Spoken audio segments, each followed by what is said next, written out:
Lalaban ka ba o bibitaw? Babawi ka ba o tuluyan ng magpapaalam? Ano nga ba ang tinatawag nilang second chance? Ito ay isang pagkakataon na sumubok muli ng isang bagay pagkatapos mabigo ng isang beses. Ang oportunidad na ito ay ang tamang oras upang maitama ang mga pagkakamali o tuluyang mapunan ang mga kakulangan sa nakarelasyon. Paano nga ba natin masasabi kung dapat pa bang bigyan ng second chance ang ex-boyfriend o ex-girlfriend mo? Pero bago ang lahat ay nais ko lamang pong maglambing sa inyo na pa-subscribe naman po na YouTube channel na ito. Salamat! Narito ang 5 senyales na deserve o dapat pang bigyan ng second chance ang iyong nakarelasyon. Una, napatawad niyo na ang isa't isa. Malaki ang pag-asa ng balikan kung napatawad niyo na ang isa't isa, nakalimutan na ang sakit o hinanakit na nakalipas na hiwalayan at natanggap na ang mga sariling nagawang pagkakamali sa inyong relasyon. Kung baga, naghilom na ang sugat ng nakaraan at handa na magsimula ulit at sumubok sa panibagong relasyon sa parehong tao. Natanggap na ang mga isyu dati na hindi nasolusyonan. In short, past is past in a way na hindi nababalikan yung mga masasama o masasakit na nangyari at magsilbi na lang itong leksyon o paalala na mas maging matatag sa bawat pagsubok ng buhay na magkasama o kaya in a long distance relationship man. Kung nakitaan mo ang ex mong sincere sa kanyang apology at pagbabago, ay tiyak na clear signs yan na kailangan mong i-consider ang second chance. Sa pagkakataong iyan, makasisigurado kang nauunawaan na niya ang mga wrong deeds or actions na nagawa niya noon sa'yo. Kaya, learn to forgive and don't hesitate to give him or her a second chance, lalo na kung nakakakitaan mo siya ng taos sa pusong pagbawi, pag-ako sa kasalanan at pagpapakumbaba sa lahat ng iyak o sama ng loob na naparanas niya sa'yo dati. Tandaan, may mga balikan na sadya nga namang swerte sa pangalawang pagkakataon. Pangalawa, maayos ang naging hiwalayan nyo. Masasabi mong naging maayos ang hiwalayan nyo kung may maayos na paliwanag mula sa isa't isa na dahilan kung bakit kailangan nyong maghiwalay. May maayos na closure at napanatili pa din ang mga mahalagang konsepto ng relasyon tulad ng respeto.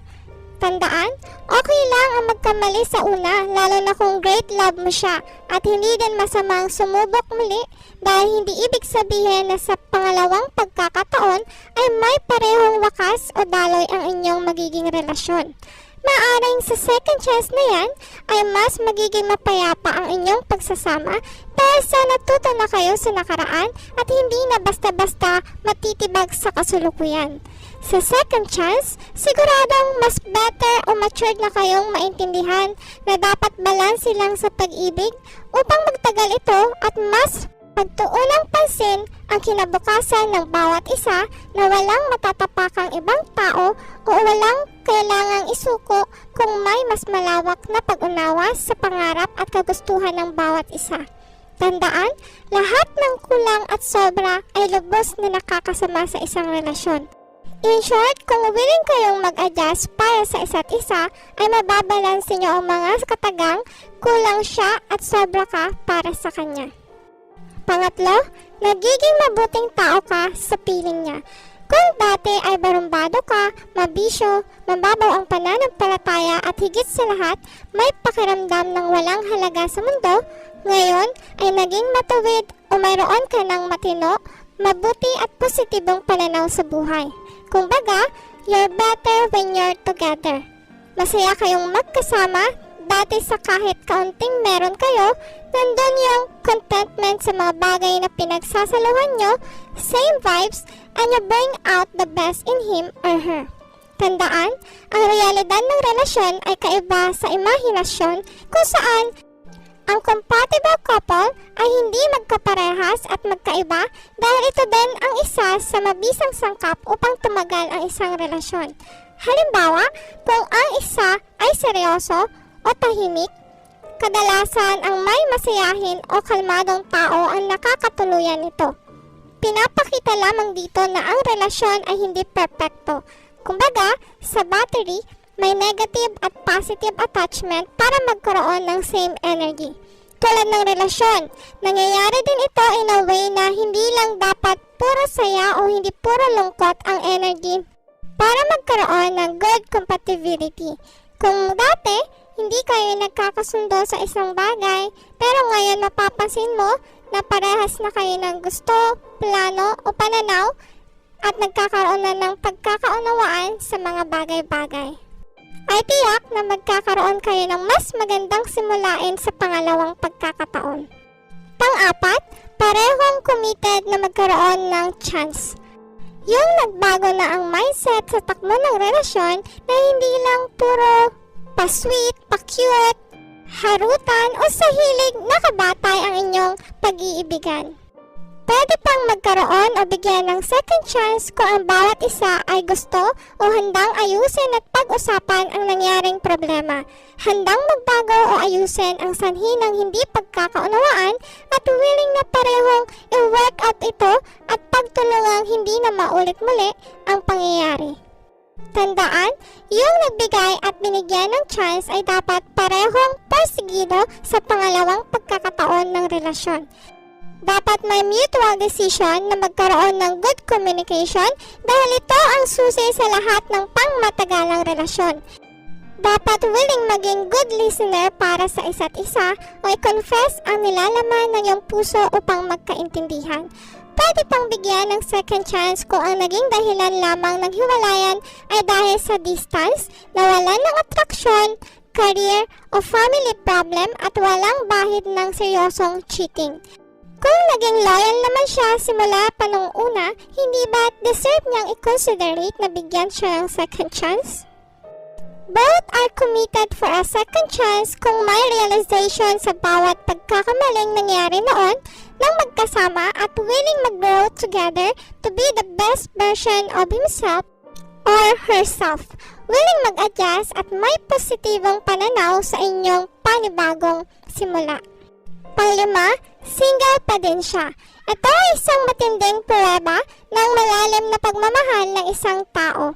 Dahil kung minahal ka, ay hindi agad-agad yan papasok o maghahanap ng bagong karelasyon para lang mapadali ang move-on process niya. Hindi siya gagamit ng ibang tao para maging panakip-butas. Bagkus ay pipiliin niyang pagnilay-nilayan kung ano ang nangyari. Kung may natitira pa ding spark, love o connection emotionally o physically, ibig sabihin deserve niya ang second chance at baka siya na ang tamang tao para sa'yo.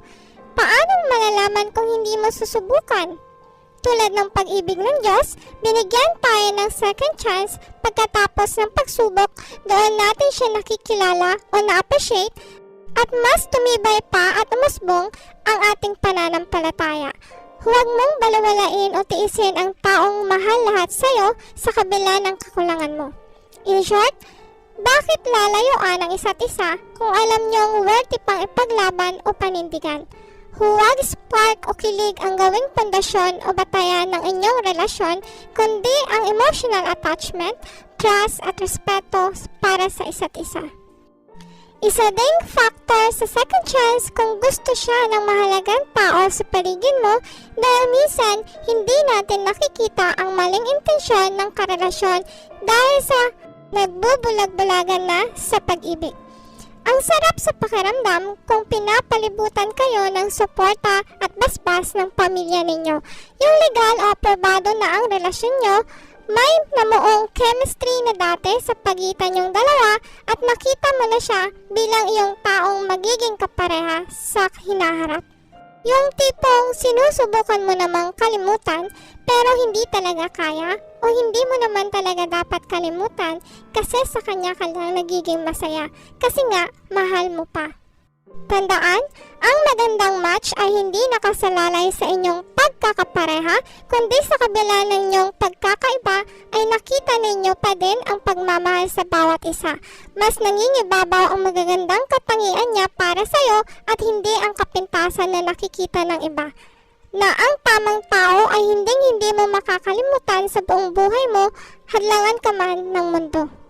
Pero bago natin tapusin ang video na ito ay nais ko lamang pong mag-iwan sa inyo ng paalala at payo na kapag binigyan ka ng second chance ng taong mahal mo, itama mo na ang lahat, gawin ang nararapat, wag nang sayangin o sirain ito, baguhin na ang mga maling nakasanayan at patunayan mo ang sarili sa pamamagitan ng pagbawi, hindi lamang sa salita, ngunit higit sa lahat sa gawa. At sa mga magbibigay ng second chance, manindigan sa panibagong istorya ng relasyon nyo, matutong lumimot, magpatawad at tumanggap na lahat ng tao ay may karapatan at kakayahang magbago. Ikaw man ang nagbigay o binigyan ng second chance, dapat parehas nyong ipaglaban at i-work out upang maging healthy ang samahan o ang relasyon nyo'y pangmatagal at panghabang buhay. Tandaan, forgiveness is not only meant to accept someone's apology, but to understand fully that a person who made a mistake to you is worthy of a second chance. In short, forgive yourself and take the chance to forgive others for a second chance to make or start a new beginning together. May mga tamang tao sa maling pagkakataon at may tamang pag-ibig sa maling panahon.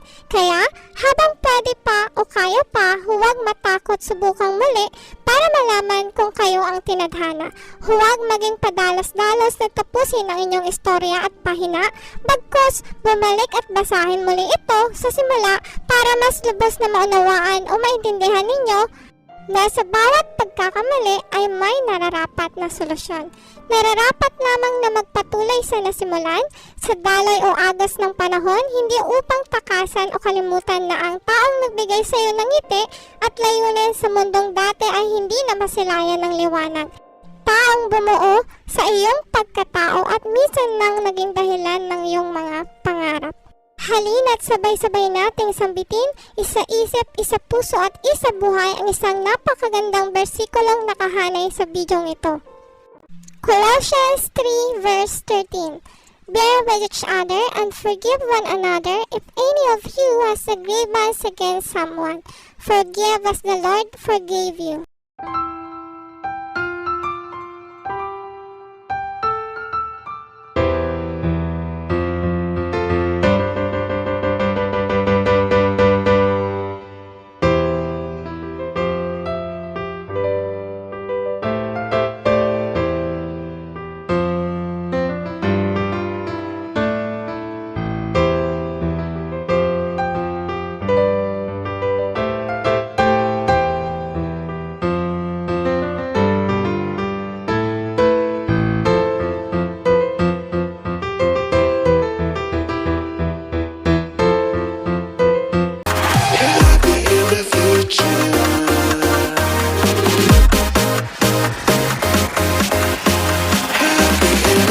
Future.